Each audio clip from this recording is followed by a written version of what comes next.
양소영 변호사의 상담소.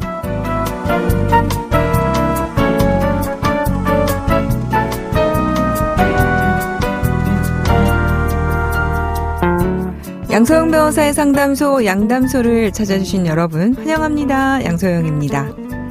한 자영업자 온라인 카페에 주문 취소 목록 잘 살펴보세요 란 제목의 글이 올라왔습니다.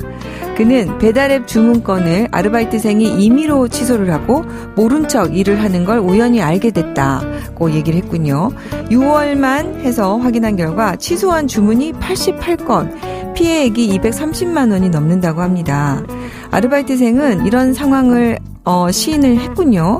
그러면서 그만둔다고 했지만 당장 사람 구하기도 힘들고 근무 기간 동안 피해액도 무시 못할 것 같다면서 하소연을 했습니다. 자, 이렇게 상습적으로 배달 주문을 거절한 식당 아르바이트생, 법적으로 문제는 없을까요? 법무법인 승인 양소영 변호사입니다. 일이 많아지니까 그 일을 안 하려고 몰래 주문 취소를 해버린 걸까요? 네, 아르바이트생의 이런 고의적인 주문 거절, 업무 방해죄에 해당할 수 있습니다. 형법 제314조에 따르면 허위사실을 유포하거나 기타 위계로서 사람의 신용을 훼손 또는 위력으로서 사람의 업무를 방해한 자는 5년 이하의 징역 또는 1,500만 원 이하 벌금에 처해지는데요. 지금 이 아르바이트생은 위계로서, 그러니까 주문이 들어왔는데 이걸 본인이 이제 취소를 하는 방법, 이런 위계로서 사람의 신용을 훼손한 경우에 해당한다고 볼 수가 있어서요. 업무 방해죄에 해당한다고 볼 수 있을 것 같습니다. 또 이 아르바이트생은 노동법에서도 보호받기가 어려운데요. 이런 상황은 명백한 배임으로 사용자에게 재산상 손해를 끼친 행위로 볼 수 있을 것 같습니다. 자, 3개월 이상 근무한 근로자에게 한 달 전에 해고 통보를 하지 않았다면 해고 예고 수당을 지급해야 되는데, 자, 이러한 귀책 사유가 있는 근로자라면 해고 예고 수당도 받기 어렵다고 합니다. 사실 이런 내용을 발견했을 때 얼마나 이 자영업자 입장에서 요새 가뜩이나 정말 힘든데 정말 놀랐을지. 그래도 어떻게 빨리 이렇게 글을 올려서, 사실 이제 주문한 사람 입장에서도 주문을 했는데도 배달이 안 되고 하면은 엉뚱한 기회를 놓칠 수도 있고 뭔가 손해가 또 발생할 수도 있을 거, 이런 상황에 놓일 수도 있을 것 같아요. 그나마 빨리 발견해서 다행입니다. 자, 서로 이렇게 힘들지만요, 도와가면서 좀 일이 힘들면 차라리 그 점주에게 얘기를 하셔서 수당을 좀 올려달라고 하거나 아니면 한 사람을 좀 또 이렇게 채용해달라고 하거나 이렇게 하셨으면 어떨까 싶네요. 우리 아르바이트생 이번이 아마 큰 사회적 경험이 됐을 것 같은데요. 앞으로 이런 일은 하지 않으셨으면 좋겠습니다. 억울한 일을 당하셨나요? 변호사와 직접 상담해보세요. 양소영 변호사의 상담소. 화나고 답답하고 억울한 당신의 법률 고민 함께 풀어볼게요.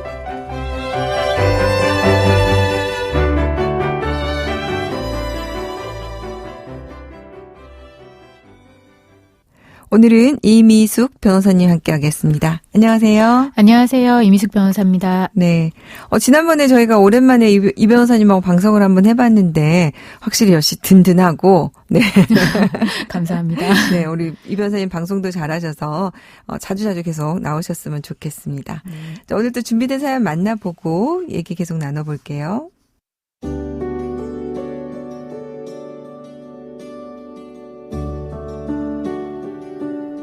결혼 7년 차 남편이 갑자기 집을 나가 이혼 소송을 걸어왔습니다. 권위적인 아버지 밑에서 억눌려 자란 남편은 결혼 전부터 우울증이 있었습니다. 아버지가 원하는 결혼을 하면 인정받고 행복할 줄 알았는데 전혀 행복하지 않다면서 이혼을 하겠다는 겁니다. 게다가 남편은 시부모님이 마련해 주신 전셋집 보증금을 부모님께 다시 돌려드려야 한다고 했습니다. 그러면서 다가오는 계약 만기에 집을 비워주라고 했죠.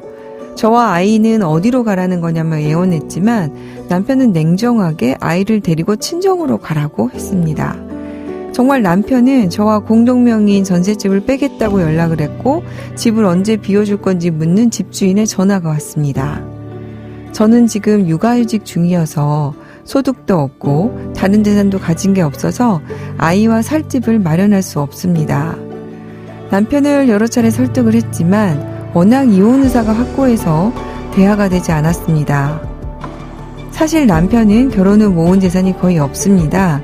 전세 보증금도 시부모님이 마련해 주셨고 남편은 아버지가 운영하는 회사에 다니며 받은 월급은 본인이 다 써버렸습니다. 하지만 시댁은 재력가 집안입니다. 시부모님이 결혼하기 전에 남편에게 증여한 재산이 몇백억 원이 된다고 듣기도 했고 수백억 원 하는 건물도 남편이 가지고 있다고 어렴풋 듣기는 했습니다. 하지만 남편도 시부모님도 자세히 말해준 적이 없어서 저는 자세히 알지 못합니다. 남편 명의로 된 아파트를 최근에 청약받았지만 계약금만 빼고 중도금, 잔금은 모두 대출로 마련을 해서 분양대금에서 대출을 빼면 남는 돈이 별로 없습니다. 이런 상황에서 저는 무조건 전셋집에서 나가야 하는지 또 남편과 이혼하면 재산 분할을 전혀 못 받게 되는지 궁금합니다.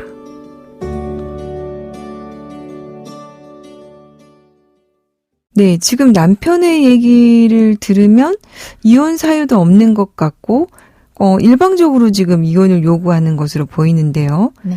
근데 지금 남편과 공동 명의로 되어 있는 전셋집은 남편이 일방적으로 계약을 갱신하지 않겠다고 하면 아내는 무조건 전셋집에서 나가야 됩니까? 이 변호사님, 일단 이것부터 좀 저희가 정리를 해볼까요? 네. 사실 이혼 사유가 좀 부족해 보이는 사안이긴 한데요. 네. 사실 이것과 별개로 임대차 계약의 경우에는 두 사람이 이제 공동 명의로 체결을 하게 되면 계약 기간이 만료되기 전에 갱신을 하겠다라는 의사표시도 사실 두 사람의 공동의 의사가 있어야 합니다. 그래서 두 사람 중 한 사람이라도 계약을 갱신하지 않겠다라고 하면 계약은 갱신되지 않게 되고 사실 기간이 만료되면 아내분은 집을 비워줘야 합니다. 네. 그러면은 보증금은 어떻게 됩니까? 보증금은 물론 아내분이 공동 명의자이기 때문에 반을 받을 수 있습니다. 일단은 그 부분은 좀 확보는 되겠군요. 네네. 네. 지금 남편의 재산을 보니까 모두 혼인 전에 시부모님으로부터 증여받은 재산이고 전세 보증금도 지금 시부모님이 주신 거라고 되어 있어요. 마련해 주신 거라고. 이 경우에 지금 재산 분할을 만약에 이혼을 하게 된다면 아내가 재산 분할을 어떻게 받을 수는 있겠습니까? 이 판례는 원칙적으로는 이혼으로 인한 재산 분할은 부부가 쌍방의 협력으로 이룩한 공동 재산을 청산 분배하는 것이다라고 보고 있기 때문에요. 이게 혼인 전에 증여받거나 상속받은 재산들 아니면 혼인 중에 받은 재산도 마찬가지고 이런 재산은 특유 재산이라고 해서 원칙적으로는 재산 분할 대상이 되지 않는다라고 보고 있는데요. 다만 예외적으로 다른 일방이 적극적으로 그 특유 재산의 유지, 감소 방지, 증식에 협력을 했다라고 인정이 되면 그때는 재산 분할 대상이 됩니다. 네. 지금 한 7년 정도 결혼이 되셨다고. 그리고 그 사이에 지금 아이도 있고 지금 사연자가 육아휴직 중이라고 이렇게 되어 있어요. 네. 그러면은 이제 정확히 나와 있지는 않지만은 아마도 직장을 다니시면서 생활비를 좀 보태지 않았을까. 그리고 이제 육아노동은 육아휴직까지 하면서 했기 때문에 육아노동, 가사노동은 많지 않을까 생각이 드는데요. 뭐 이렇게 해서 재산분할 청구를 할 수가 있을까요? 네, 그 법원은 이 특유 재산에 직접적으로 뭐 돈을 투입, 대출금을 갚는다던가 아니면 뭐 건물을 관리했다던가 이런 직접적인 기여뿐만 아니라 직장을 다니면서 뭐 돈을 벌어서 생활비를 보탠 경우 그리고 뭐 가사 노동을 하고 내조를 한 경우도 그 기여가 인정된다고 봐서 재산분할 대상으로 인정을 해주고 있고요. 네. 그러니까 제가 진행했던 사건도 실제로 이제 뭐 혼인 전에 이제 남편이 다 증여 상속받은 재산의 경우에 아내가 직장 생활을 하면서 돈을 벌었다는 이유로 기여가 있다고 봐서 재산분할 대상으로 인정을 해준 판례가 있습니다. 네. 그러니까 혼인 전에 이루어진 수백억 원의 재산이 있는 경우에도 이것에 대해서 유지 기여도가 있다. 네. 혼인 기간이 어느 정도 지속이 되면 네네, 그렇게 맞습니다. 봤다는 거죠. 네. 비율은 어떨까요? 재산분할 비율은 아무래도 혼인 중에 부부가 쌍방으로 이제 이룩한 재산보다는 기여가 아무래도 적게 인정되는 경향이 있습니다. 이제 더욱이 7년 정도의 혼인 기간이면 사실 그렇게 긴 거는 아니기 때문에 그렇죠. 재산분할 비율이 많이 인정될 것 같지는 않은데요. 근데 이제 사연의 경우에는 어쨌든 그 혼인 전에 증여받은 재산이 수백억이라고 하니까 사실 5%나 10% 정도만 인정이 돼도 엄청난 금액이 되겠죠. 이 아내분은 네. 수십억 원 정도 받을 수도 있을 것 같아요. 그래서 네. 만약에 이혼을 고민하시는 거면 재산분할 때문에 뭐 재산분할은 그래도 충분히 좀 받으실 수 있지 않을까 생각이 됩니다. 일단 이제 가끔 저도 상담을 하다 보면 뭐 변호사님 10년이면 무조건 반인가요? 뭐 10년을 네네. 넘겨서 이혼할까요? 뭐 이런 질문들을 하세요. 네, 맞아요. 그 부분 잠깐 좀 설명 좀 해주시겠어요? 사실은 뭐 10년 정도로 이제 무조건 반이 인정되는 건 아니고요. 이제 혼인 기간 그리고 뭐 혼인 중에 소득이 얼마나 많았는지 그리고 뭐 자녀가 있는지 그리고 혼인 전에 아니면 혼인 중에 뭐 양가 부모님으로부터 얼마나 재산을 받았는지 이런 여러 가지 요소를 이제 고려해서 재산분할 비율을 정하고 있고요. 네. 예, 그래서 보통 10년 정도 뭐 가사노동을 한 경우에 반은 아니고 저희가 이제 판결을 받아보면 그래도 20년 이상은 돼야 되지 않나. 20년, 30년 정도 혼인 기간이 되어야 가정주부도 네. 뭐 40%, 50% 정도는 인정받는 것 같아요. 네. 더더군다나 이제 또 증여재산이 많을 경우에는 네, 더 그쵸. 혼인 기간이 좀 길어야 되는 부분이 있는 것 같습니다. 네네. 지금 이제 질문 중에 이런 부분이 있어요. 남편의 지금 보니까 재산 규모를 정확히 모르시는 것 같아요. 그래서 더 걱정이 많으시는 것 같은데 이 경우에 소송을 통해서 다 밝혀낼 수 있을까요? 네, 소송을 통해서 사실은 대부분의 재산을 밝혀낼 수 있고요. 재산 명시 명령을 신청을 해서 뭐 재산의 일정 부분을 스스로 이제 밝히도록 하는 부분도 있고 네. 뭐 각종 기관이나 은행이나 보험회사에 조회를 해서 사실은 대부분의 재산을 다 밝혀낼 수는 있습니다. 네. 그 지금 내용 중에 이런 부분도 있습니다. 이민숙 변호사님. 분양받은 아파트가 있는데 중도금 잔금 빼면 남는 돈이 거의 없다. 이렇게 돼 있어요. 이 경우에 아파트는 어떻게 분할을 합니까? 일단 아직 그 완공되지 않은 아파트의 경우에는요. 네. 완공 안 된 상태에서는 소유권이 아직 이전되지 않았기 때문에 재산분할 대상이 되는 건 분양권일 것 같아요. 아, 네. 이제 분양권의 가액은 사실은 뭐 거래 사례가 있거나 뭐 그 분양권이 이제 실제로 거래가 돼서 그런 사례들이 있으면 그런 가액으로 이제 인정될 수도 있고 아니면은 이제 사례가 없다라고 하면 사실 실질적으로 자료가 없기 때문에 감정을 하거나 감정이 안 되면 이제 분양 대금으로 인정이 될 수밖에 없을 것 같아요. 네. 근데 사실 이혼 소송을 하다 보면 굉장히 좀 시간이 오래 걸리잖아요. 그렇죠. 그래서 중간에 이제 아파트가 완공되는 경우가 많아요. 이제 그렇게 되면 아파트 자체가 재산분할 대상이 되고 그런 경우에는 대개는 이제 아파트의 경우에는 KB국민은행 사이트에 들어가면 평균 시세가 나와요. 그러니까 그 가액으로 인정되는 경우, 그러니까 그 가액으로 인정이 됩니다. 네. 네.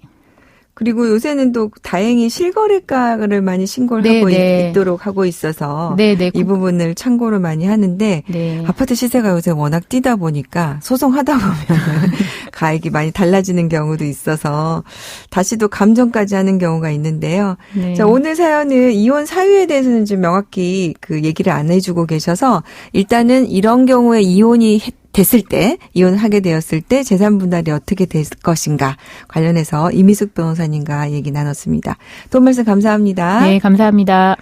양소영 변호사의 상담소 양담소는 내일 또 문을 엽니다. 끝곡 조장혁의 In My Dream 들려드릴게요. 양소영이었습니다.